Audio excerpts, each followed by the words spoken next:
রমজান মাসে দেশের প্রতিটি ঘরে আবশ্যকীয় পণ্যে রূপ নেই লেবু। মাস জুড়ে এর চাহিদা থাকে সর্বোচ্চে।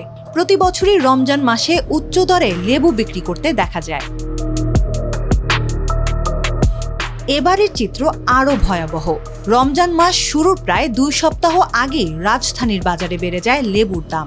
জানুয়ারি মাসের শেষ দিকে হালি 20 টাকায় বিক্রি হলেও ফেব্রুয়ারি মাসের শুরুতে বিক্রি হয় 40 টাকায়। ক্রমান্বয়ে সেটি বেড়ে রমজান শুরুর 2 দিন আগে দাঁড়িয়েছে 120 টাকায়। হঠাৎ লেবুর দাম বৃদ্ধির জন্য বরাবরের মতোই সরবরাহ সংকটকে দুষছেন ব্যবসায়ীরা। যদিও ভোক্তারা বলছেন মৌসুমী সংকট নয়, শুধু রমজানকে কেন্দ্র করে বাড়তি মুনাফার লোভে লেবুর দাম বাড়ানো হচ্ছে। শুধু লেবু নয়, 2 সপ্তাহের ব্যবধানে রাজধানীর বাজারে বেড়েছে ফল, সবজি, খেজুর, ছোলা সহ নিত্য প্রয়োজনীয় অধিকাংশ খাদ্যপণ্যের দাম। কিছুদিন আগে 25 টাকা কেজিতে বিক্রি হওয়া পেঁপের বর্তমান বাজার মূল্য 30 টাকা। করলা 120 টাকা থেকে বেড়ে 160 টাকা, ঢ্যাঁড়স 80 টাকা থেকে বেড়ে 120 টাকা, বেগুন কেজিতে 20 টাকা বেড়ে 80 টাকা এবং শসা 60 টাকায় বিক্রি হচ্ছে। 3 দিন আগে সোনালী মুরগি 330 টাকায় বিক্রি হলেও বর্তমান বাজার মূল্য 350 টাকা।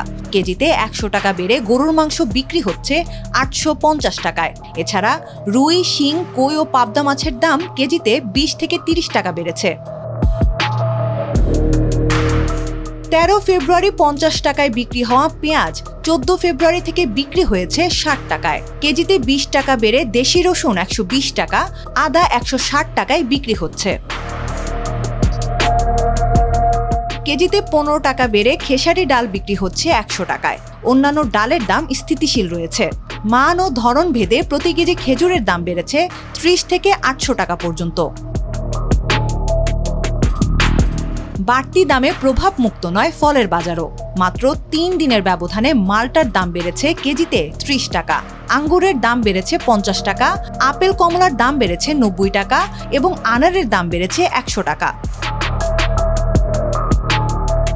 সবজি, ফল, মুদি পণ্যের দাম বৃদ্ধির জন্য রাজনৈতিক পরিস্থিতিকেই দায়ী করছেন বিক্রেতারা। শীঘ্রই অধিকাংশ পণ্যের দাম কমবে বলে আশা তাদের। তবে ভোক্তাদের অভিযোগ, রাজনৈতিক পরিস্থিতি, পরিবহন সংকট সহ নানা অজুহাতে প্রতি বছরই রমজানের আগে প্রয়োজনীয় খাদ্যপণ্যের দাম বাড়ানো হয় দেশে। রমজানের মাঝামাঝি পর্যন্ত এই বাড়তি দাম থাকে, শেষ দিকে কিছুটা দাম কমে। এই চিত্র নতুন কিছু নয়।